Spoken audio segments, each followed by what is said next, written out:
최근 이탈리아가 꽃게로 한바탕 뒤집어지고 있는 가운데 폴란드에서는 한국에서 온 랍스터가 뜨거운 화제가 되고 있다고 합니다. 폴란드어로 랍스터를 의미하는 호마르, 즉 폴란드형 천무 다연장 로켓 호마르 K가 폴란드군에 합류하여 주목을 한몸에 받고 있습니다. 포병 장비에 갑각류의 이름을 붙이는 게 폴란드군의 전통인 듯한데요. 폴란드형 K9 인크랩 자주포의 크랩은게를 뜻하고 크릴새우에서 따온 AHS 크릴 차린형 자주포도 있죠. 그리고 폴란드를 지킬 새로운 갑각이 될 호마르 K는 현지 시간으로 지난 8월 20일 폴란드 그단스크항에 도착해 폴란드의 열렬한 환대를 받고 있습니다. 그런데 천무가 도착했다는 소식을 들은 벨라루스에서 국경에서 무력 시위를 벌이더니 자신들의 자랑스러운 무기 앞에선 한국제 천무 따위야 웃음거리가 될 거라고 선포했다고 합니다. 이에 폴란드는 코웃음을 치며 한국 무기를 도입한 또 다른 국가들과 공동으로 벨라루스에 강력한 메시지를 전달했다고 하는데요. 과연 폴란드에서 무슨 일이 일어나고 있는 것인지 자세한 소식 알아보도록 하겠습니다. 얼마 전 폴란드의 한 유튜버가 그단스크 항구에서 수송되는 호마르 K를 활용한 장면을 공개해 화제가 되고 있습니다.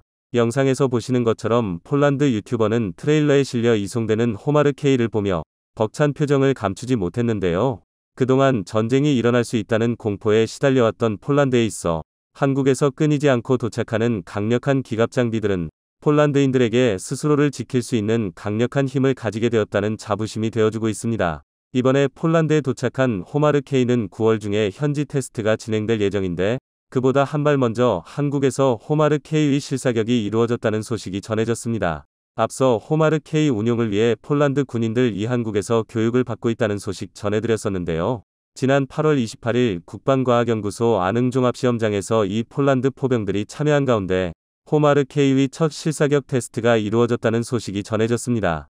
폴란드 국방부 공식 SNS에서 지난 25일 호마르 첫 사격이 실시되었다며 훈련 당시 촬영한 사진을 공개했는데요.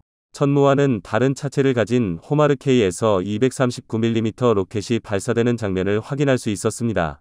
이외에도 폴란드 병사들이 천무용 전술지대 주요도무기 KT-SCM-2를 장전하는 장면도 포착됐었기에 호마르 K로 KT-SCM-2 실사격이 진행되었을 것으로 추정되고 있습니다. KT-SCM-2는 한국에서 ATACMS를 대체하기 위해 개발한 전술지대 주요도무기 KT-SSM을 천무 발사대에서 사격할 수 있도록 개량한 버전으로 이번 천무 발사대 수출 계약에도 폴란드 측의 강력한 요구에 따라 포함되어 있었습니다. 폴란드 측의 요청에 따라 원래 계획보다 급하게 천무 발사대의 동합 작업을 실시한 것이었지만 이번 실사격 테스트를 통해 문제없이 이루어졌다는 것을 보여주었죠.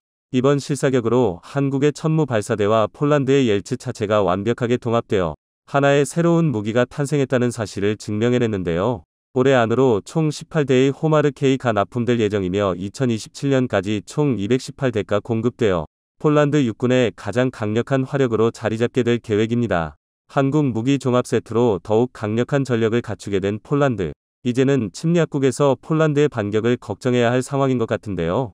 한국 무기로 도배되고 있는 폴란드군의 국경지대에서 도발을 이어오고 있던 벨라루스에서도 나름대로 특단의 조치를 취했다고 합니다. 바로 벨라루스제 다연장 로켓인 W200 폴로네즈를 폴란드 국경에 배치한 것인데요. 폴란드 언론에 따르면 지난 8월 벨라루스군이 폴란드 국경에서 불과 10km 밖에 떨어져 있지 않은 흐로드나 지역에서 폴로네즈 다연장 로켓을 동원한 훈련을 실시했다고 합니다. 폴란드의 새로운 다연장 로켓의 등장에 우리도 그 정도 무기야 가지고 있다며 맞불을 놓은 것이죠. 벨라루스에서 지난 2014년 개발한 다연장 로켓 W200 폴로네즈는 나름 벨라루스의 자부심이라고 할 수 있는 무기로 아제르바이잔에 수출되기도 했었습니다. 벨라루스의 주장에 따르면 세 가지 종류의 로켓을 사용하여 최대 200km 떨어진 목표물까지 타격할 수 있으며 오차 50m 이내의 정확도를 가지고 있다고 하죠. 이 폴로네즈 다연장 로켓은 한때 폴란드의 열등감을 불러일으키기도 했었는데요. 당시 폴란드는 폴로네즈보다 8년 앞서 개발을 완료한 국산 다연장 로켓 WR-40 랑구스타, 가시 랍스터를 운용하고 있었습니다. 총 75대가 배치되어 폴란드 육군 화력의 한 축을 담당했었는데요. 그런데 랑구스타의 최대 사거리는 42km였는데 적선국이라고 할 수 있는 벨라루스에서 대뜸 사거리가 5배나 더 긴 다연장 로켓을 들고 나오니 폴란드에서 위기감을 느끼지 않을 수 없었습니다. 이는 폴란드의 신형 다연장 로켓 도입 사업인 호마르 프로그램이 본격적으로 진행되는 계기가 되었고 천무 발사대 도입으로 이어지게 되었습니다. 한번 폴란드의 자존심을 짓밟았던 기억이 있었기에 벨라루스에서는 천무 다연장 로켓 따윈 이 폴로네즈 다연장 로켓의 상대가 될 수 없다며 자신감을 드러낸 것이지만 망상은 꿈에서나 해야겠죠.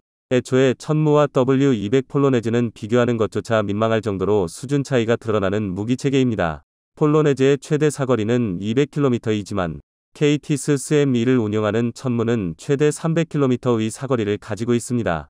주력탄인 239mm 유도 로켓은 15m 이내의 정확도를 가지고 있으며 KTS SM-2는 관성항법 장치와 제밍에 강력한 저항력이 있는 군용 GPS 칩을 탑재하여 실사격 시연에서 무려 오차범위 1m 이하라는 말도 안 되는 정확도를 보여주었습니다. 이는 벙커버스터의 역할을 하는 KTS-SM-2 파괴력을 극대화시키기 위한 전략으로 첫 번째 미사일이 뚫어놓은 구멍에 이발제 미사일을 정확히 명중시켜 관동력을 2배로 늘릴 수 있는 것이죠. 이뿐만 아니라 발사대의 가장 기본적인 부분에서도 큰 성능 차이를 보여주는데요. 천무는 최초로 유압 실린더가 아닌 전기식 실린더를 사용하는 디지털 제어 시스템을 적용한 다연장 로켓으로 이를 동해 고각과 방위각 동시 구동이 가능해져 기존의 다연장 로켓에 비해 사격 반응 시간을 93초에서 16초로 줄이는 데 성공할 수 있었습니다. 또한 내장 크레인을 통한 장전 체계를 적용하여 발사 후 재장전 시간을 260초가 걸렸던 M270MLRS에 비해 160초로 100초 이상 줄일 수 있었습니다. 반면 폴로네즈는 일제 사격에 들어가기까지 50초 이상 걸리고 재장전에도 8분이나 소요되는데 1분 1초가 급박한 전장에서 3배 이상의 시간 차이는 생존율에 직결되는 문제라고 할 수 있습니다. 또한 폴로네즈가 벨라루스제 무기라고 주장하기도 못한 것이 벨라루스에서 자체적으로 개발할 능력이 되지 않아 처음부터 중국 방산기업에서 개발에 참여했었기 때문에 사실상 메이드 인 차이나 무기라고 할 수 있는데요. 중국 국영 방산기업 SCAIC에서 개발한 중국제 다연장 로켓 WC-2가 그 원형일 것으로 추정되고 있습니다. 그나마 내세울 만한 장점인 사거리 200km짜리 로켓도 벨라루스에서 개발하는 것에 실패해 전량 중국에서 수입해오고 있는 상황입니다. 가장 앞장서서 러시아의 괴뢰국 노릇을 해오던 벨라루스가 이제는 주변국들의 강력한 압박에 궁지에 몰리고 있습니다. 지난 28일에는 벨라루스와 국경을 맞댄 폴란드와 발트 3국에서 공동 기자회견을 열어 현재 벨라루스에 주둔하고 있는 바그너 그룹을 즉각 추방할 것을 촉구하며 벨라루스의 도발이 계속될 경우 국경을 전면 봉쇄하여 벨라루스를 완전히 고립시켜버리겠다고 선언했습니다. 유럽에서 벨라루스로 들어가는 모든 물자 공급을 막아버리겠다는 것이죠. 동부전선 국가들이 이처럼 갑작스러운 행동에 나선 것은 얼마 전에 일어났던 프리고진 비행기 추락 사고와 연관이 있는데요. 지난 8월 23일 바그너 그룹의 수장이자 푸틴의 오른팔이었던 예브게니 프리고진이 러시아에서 전용기를 타고 이동하던 중 추락 사고로 사망했다는 소식이 전해졌습니다. 전문가들은 전용기의 랜딩 기어에서 폭발물이 터져 비행기가 추락한 것으로 분석하고 있는데요. 대부분의 외신은 쿠데타를 일으켰던 프리고진에게 배신의 대가를 치르게 하기 위한 푸틴의 지시인 것으로 확신하고 있습니다. 문제는 이 비행기에 프리고진뿐만 아니라 바그너 그룹의 핵심 간부 10여 명이 탑승하고 있었기 때문에 거대 용병 기업인 바그너 그룹이 한순간에 지휘부를 잃어버리게 되었다는 것입니다. 프리고진의 사망 소식이 전해진 직후인 25일 벨라루스의 알렉산드르 루카센코 대통령은 주인을 잃은 바그너 그룹을 흡수하겠다는 뜻을 밝히며 현지 언론을 통해 우리에게 이 부대가 필요한 한 그들은 우리와 함께 살고 일할 것이라고 선언했습니다. 또한 곧 1만 명의 바그너 용병들이 벨라루스에 합류하게 될 것이라고 덧붙였죠. 현재 벨라루스에 주둔 중인 바그너 그룹은 약 4,000명 정도로 추정되고 있는데요. 전쟁 범죄로 악명이 높으나 우크라이나와 아프리카에서 실전을 통해 단련된 바그너 용병들을 벨라루스가 그대로 흡수할 수 있다면 벨라루스와 국경을 맞댄 국가들에게 상당한 위협이 될 것으로 분석되고 있습니다. 동부전선 국가들이 기함하며 단체로 벨라루스에 경고하고 나선 이유가 있었죠. 한국 무기 종합 세트로 무장한 폴란드는 국경의 군 병력과 장비를 증원하며 국경 수비를 단단히 굳히고 있습니다.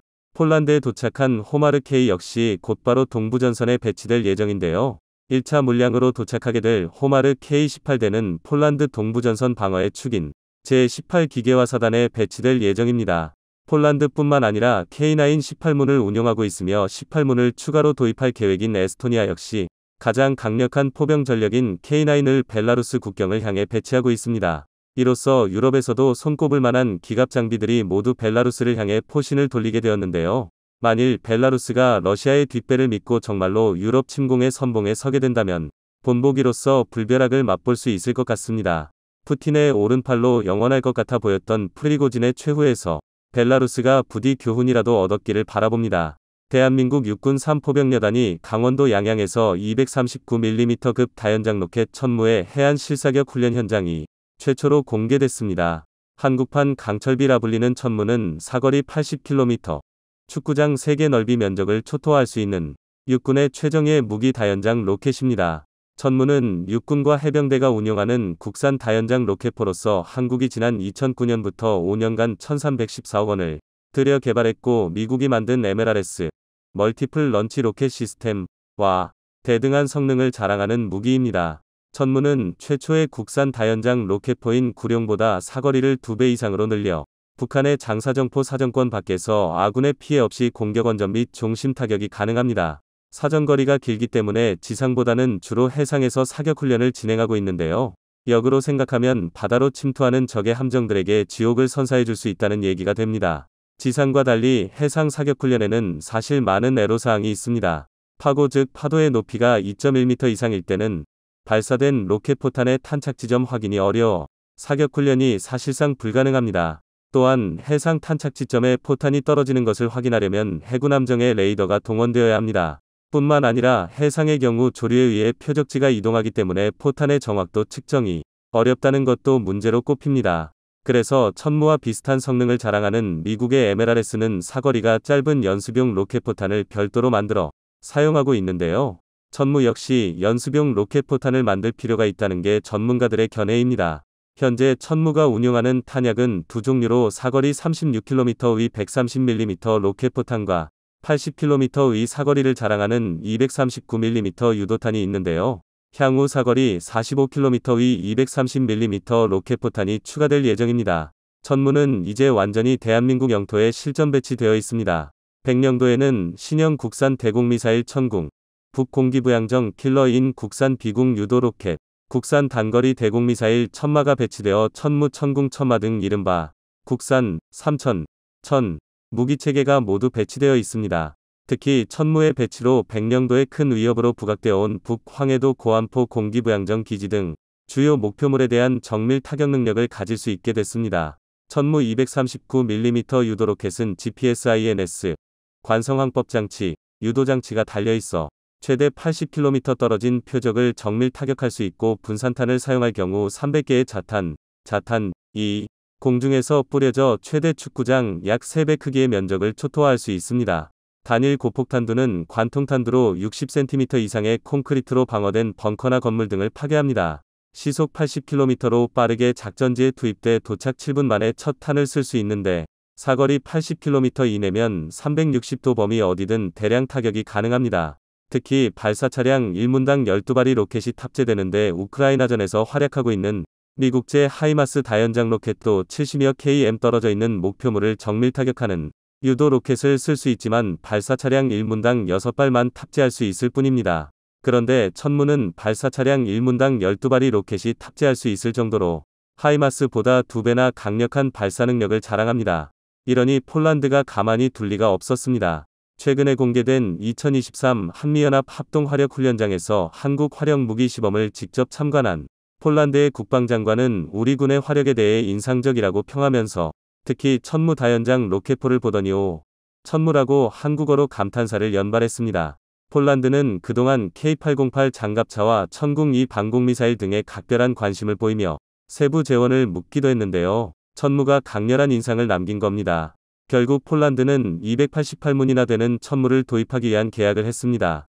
천무는 지난해 폴란드와 1차 수출 이행 계약을 했으며 아랍에미리트, UAE에 이어 사우디아라비아에 수출돼 실전 배치된 사실이 최근 확인되기도 했습니다.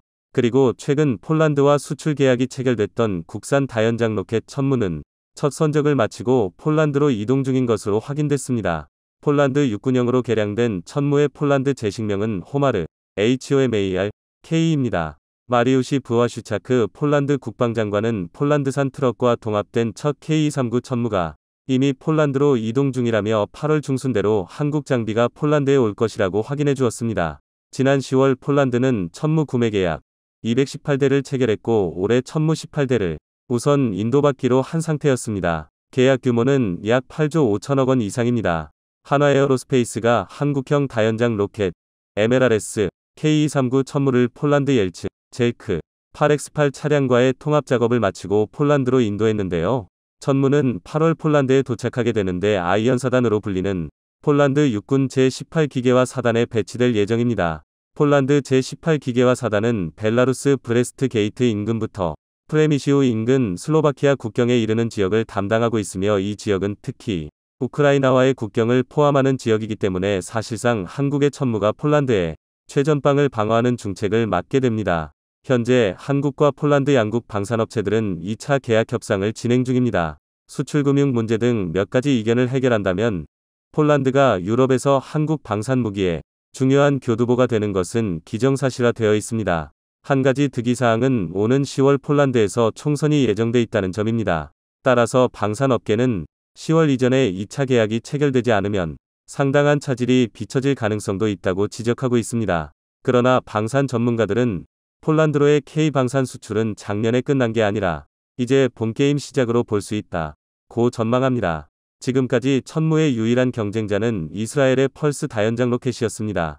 펄스는 원래 이스라엘 군사산업 IMI가 개발한 링크스 다연장 로켓 시스템을 기원으로 합니다. 미국의 M14의 히마스와 한국의 천무보다 다양한 종류의 로켓을 사용할 수 있다는, 그래서 최근 덴마크, 네덜란드 그리고 모로코가 도입했을 정도로 천무의 경쟁자로 유명했습니다. 따라서 이스라엘은 군비 증액에 나선 유럽 국가들에게서 펄스의 추가 수출 기회를 엿보고 있어 한국의 천무와 치열한 경쟁을 벌이고 있었는데요. 하지만 최근 한국 방위산업은 이스라엘마저 완벽하게 제치면서 세계 시장을 호령 중입니다. 지난달 23일 한국은 말레이시아와 국산 경공격기 FA-52 말레이시아 수출 총 18대 9억 2천만 달러, 약 1조 2천억 원 규모로 올해 K방산 대규모 수출로는 첫 사례였습니다. 말레이시아 공군은 앞으로 전투기 18대를 추가 도입할 예정이어서 FA-50 수출 물량은 최대 36대까지 늘어날 것으로 기대되고 있는데요. 지난해 K방산 수출은 173억 달러로 사상 최대를 기록했는데 이 수치는 지난해 이스라엘의 무기 수출액 110억 달러보다도 많은 것입니다. 사실 이스라엘은 국내 생산 무기의 75%를 수출하고 각종 첨단 기술로 세계 방산 시장을 석권해 그동안 K방산의 롤모델이자 넘보기 힘든 넘사벽으로 여겨져 왔는데요. 이제 규모면에서도 이스라엘을 압도하고 있기 때문에 방산전 분야에서 이스라엘을 앞서는 날이 머지않아 보입니다. 이미 스톡홀름 국제평화연구소 SIPRI가 분석한 2018터부터 2022년 국제무기 이전 동향에서 한국은 세계 9위에 올라 10위인 이스라엘을 제쳤습니다. 지금까지의 롤모델을 제친 겁니다. 한국이 방산 수출에서 이스라엘을 제친 것은 과거에는 상상하기조차 힘들었던 일생일대의 사건이 벌어진 것인데요. 이제 방산 강국 이스라엘도 넘었으니 다음 목표는 세계 최대 미국 시장에서 돌파구를 여는 일입니다. K방산은 폴란드 대박 신화에 그치지 않고 세계 4대 방산 수출국으로 도약하기 위해 미국 시장의 문을 두드리고 있습니다. 미국이 발칵 뒤집혔습니다. 이스라엘이 상상도 못했던 엄청난 것을 공개했기 때문인데요. 이스라엘은 범정부 차원에서 한국의 삼성과 손잡고 미국을 완전히 발칵 뒤집을 것이라 선포했습니다. 삼성이 미국 내 대규모 투자를 발표한 이후 삼성의 요구를 철저히 짓밟은 것도 모자라 대만, 그리고 일본과 손잡고 삼성을 완전히 제거하기 위해 충격적인 일까지 저질렀습니다. 자, 그런데 이스라엘 정부가 한국의 삼성과 함께 바이든을 향해 깜짝 폭탄 발표를 해버리면서 현재 미국은 난리가 나버렸는데요. 이스라엘과 삼성이 꺼내든 카드가 얼마나 강력했는지 미국 현지 주요 언론들은 바이든이 한국의 삼성을 건드린 것은 미국 역사상 가장 큰 실수로 기록될 것, 삼성전자가 미국 테일러시의 파운드리 공장 투자 발표를 했을 당시보다 환율과 미국 내 건설 비용이 폭발적으로 올랐습니다. 로이터 통신은 15일 현지 시간 소식통을 인용해 삼성전자 미국 테일러 공장 건설 비용이 당초 계획했던 170억 달러 금액보다 80억 달러, 약 10조 5천억 원 다 증가한 250억 달러, 32조 8천억 원 이상 투입될 것으로 보인다 고 보도했습니다. 삼성전자가 미국에서 받는 보조금보다 많은 것으로 한국 대신 미국에 공장을 지으면 손해를 보게 됐습니다. 한국이나 대만에 공장을 지을 때보다 미국에 공장을 지으면 비용이 5배 더 증가합니다. 그런데 이 차액을 미국이 보조금을 주겠다며 유인한 것인데 바이든은 건설 비용의 급격한 증가는 자신과 무관하다며 아무런 조치도 취해주지 않고 있습니다. 최근 미국 기업들의 행보가 심상치가 않습니다. 애플과 인텔, 퀄컴에 이어 삼성의 최대 고객 중 하나였던 엔비디아까지 GPU 생산을 TSMC에 맡기기로 한 것으로 전해졌습니다. 일각에서는 이렇게 미국 기업들이 동시에 한국의 삼성이 아닌 대만의 TSMC에 대규모 수주를 몰아주고 있는 것은 바이든이 개입한 것 같다고 전했습니다. WCC테크는 IT 트위터리안 레베그너스를 인용해 TSMC가 3나노 반도체 생산에 어려움을 겪고 있다는 정보가 나오면서 새 아이폰 모델에 들어갈 A17 바이오닉의 성능 목표치 기준도 낮아질 공산이 크다며 수율 문제로 A17 바이오닉의 공급량도 제한될 수 있다고 보도했습니다. 이는 3나노에서 핀패드를 고집한 TSMC는 한계에 부딪혔기 때문입니다. 반면 개발 기간이 오래 걸리지만 어려운 기술인 GAA를 택한 삼성의 파운드리는 3나노 이하의 미세 공정에서 1인자로 등극할 것이라 전망되고 있는 상황인데, 이렇게 미국의 빅테크 기업들이 삼성이 아닌 대만에 모두 몰려가고 있는 것은 합리적인 의심을 할 수밖에 없는 상황입니다. 이것이 끝이 아닙니다. 바이든은 쐐기를 받기 위해 일본의 손정해 소프트뱅크 회장과도 손을 잡았습니다.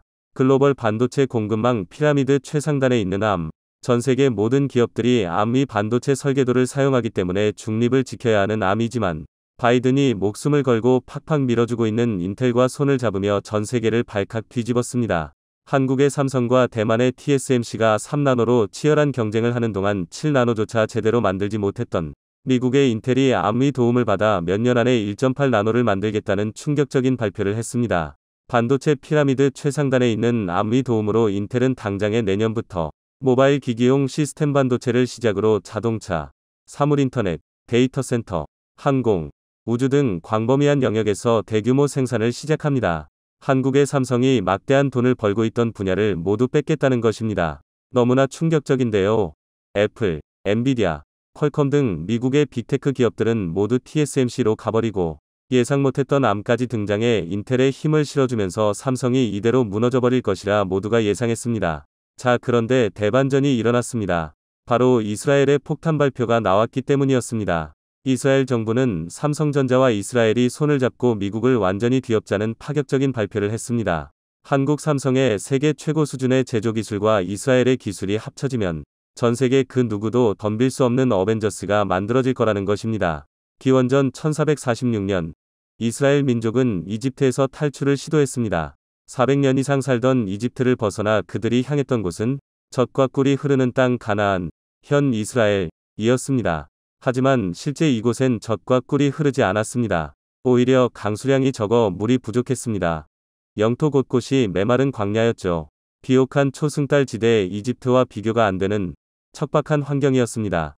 그런데 1990년대 초 히브리 대학의 하임 라비노비치아와 나옴 케달 교수가 이 어려운 환경에서 살아남기 위해 토마토 연구를 시작했고, 그들은 물 사용량을 10분의 1로 줄이고 유통기한을 늘릴 수 있는 토마토 개발에 나섰습니다.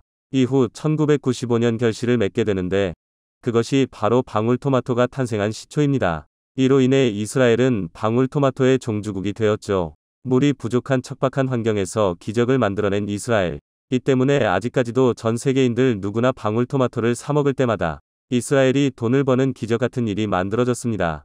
몰리 리빙스톤 히브리대 이숨 디렉터는 방울토마토도 히브리대 연구소에서 나왔는데, 여러분이 방울토마토를 먹을 때마다 우리는 돈을 번다며 이렇게 번 수익의 40%는 연구자 몫이라고 했습니다. 이뿐만이 아닙니다. 이스라엘은 현재 여러분의 컴퓨터, 스마트폰 등에 깔린 우리가 당연히 필요하다고 생각하는 사이버 방화벽을 세계 최초로 만든 국가입니다. 최근 이스라엘 스타트업은 일명 생각하는 방화벽을 만들어내며 세상을 또 한 번 발칵 뒤집어 놓았는데요. 기존 방화벽이 단순한 네트워크 문지기 역할을 해왔던 것과 달리 상황을 인지해 보안 위협에 대응하도록 한 것입니다. 기존 방화벽은 내부망과 외부 인터넷망 사이에 위치해 문제가 될 수 있거나 허용되지 않은 IP 주소 등이 접근하지 못하도록 막는 역할을 해왔습니다. 이와 달리 아우라토가 출시한 DAF는 기존 방화벽과 달리 보안 위협을 해석, 프로파일링하고 기업 네트워크상 보안 위협을 유발할 수 있는 행위를 예측하고 이를 통해 예방 차원에서 네트워크를 보호하고 어떻게 사이버 공격에 대응할지에 대한 보안 담당자들의 실시간 의사 결정에 도움을 줍니다. 마치 세계에서 가장 똑똑한 해커가 문지기 역할을 하는 것과도 같습니다. 자, 그런데 방울토마토와 생각하는 방화벽은 아무것도 아닙니다. 이스라엘에는 무려 9,000개의 스타트업이 있는데요. 이는 국민 1000명당 스타트업이 1개가 사업을 영위하는 것으로 스타트업 세계 1위입니다. 기업 가치가 1조 원이 넘는 유니콘도 30개가 넘습니다. 미국 나스닥에 상장된 기업 수는 98개사로 기술력만 놓고 보면 압도적인 세계 1위입니다. 이스라엘은 석유 한 방울은 물론 천연자원도 오로지 딱 하나밖에 없습니다. 바로 인적자원. 어떻게 보면 우리나라와 비슷한데요. 이 때문에 전 세계에서 최고로 잘나가는 기업들이 이스라엘 인재를 확보하기 위해 이스라엘에 해마다 천문학적인 규모를 투자하고 있습니다. 애플에 이어 구글까지 이스라엘 기업들을 마구잡이로 사들이고 있죠. 자, 그런데 이스라엘 정부의 선택은 이렇게 엄청난 돈을 투자하는 미국이 아닌 놀랍게도 바로 한국이었습니다. 9,000개가 넘는 이스라엘의 막강한 스타트업 총사령관이라 불리는 이스라엘 경제부 장관은 연구개발, R&D, 과 제조를 모두 아우르는 비즈니스 단지, 클러스터 구축을 추진하고 있다며 삼성전자 등 한국 기업을 그곳에 초대해 시너지 효과를 내고 싶다 라는 폭탄 발표를 했습니다. 네, 그렇습니다. 전 세계 경제의 핵심 두뇌 역할부터 시작해 최첨단 제품들을 모두 생산까지 할 수 있는 초대 규모 클러스터를 구축하는 것을 이스라엘 정부가 추진 중인데요. 여기에 특별히 삼성전자를 초대한 것입니다. 이스라엘이 반도체 업계를 완전히 뒤흔들 엄청난 기술을 개발하고 삼성이 보유한 최고의 제조 기술로 이를 생산해내면 TSMC나 인텔이 도저히 따라올 수 없는 엄청난 것이 세상에 태어날 수 있다는 것입니다. 미국의 돈줄을 쥐고 있는 유대인들이 미국 정부 정책에도 강력한 영향력을 행사하고 있어 바이든은 아무것도 할 수 없습니다. 미국 상원의원 100명 중 11명이 유대인, 하원의원 30여 명이 유대인, 연방대법관 9명 중 2명이 유대인, 미국을 대표하는 대기업 CEO 100명당 20여 명이 유대인, 미국을 장악한 언론 뉴욕타임스, 워싱턴 포스트, 월스트리저널의 경영진과 주요 필진의 35%가 유대인, 미국 최고의 대학 아이비리그 총장 및 교수진의 무려 40%가 유대인, 미국 50대 영화사의 제작자, 시나리오 작가, 캐스팅 담당, 감독 중 60%가 유대인, 미국의 주요 로펌에 종사하는 변호사의 절반 이상이 유대인입니다. 우리가 상상하는 그 이상으로 유대인은 미국에서 엄청난 영향력을 행사하고 있는데요. 이 때문에 이스라엘 정부가 이번에 한국의 삼성과 폭탄 발표를 하자 놀랍게도 바이든이 바로 태세 전환을 하며 한국을 언급했습니다. 바이든 대통령은 현지 시간 29일 워싱턴 DC 인근 버지니아주 알링턴 국립묘지에서 열린 메모리얼 데이 기념식 연설에서 민주주의는 우리의 힘이라며 한국은 미국의 가장 중요한 동맹이고 한국을 지키기 위해 미국은 엄청난 희생을 치러왔고 앞으로도 그럴 준비가 돼 있다고 전했습니다.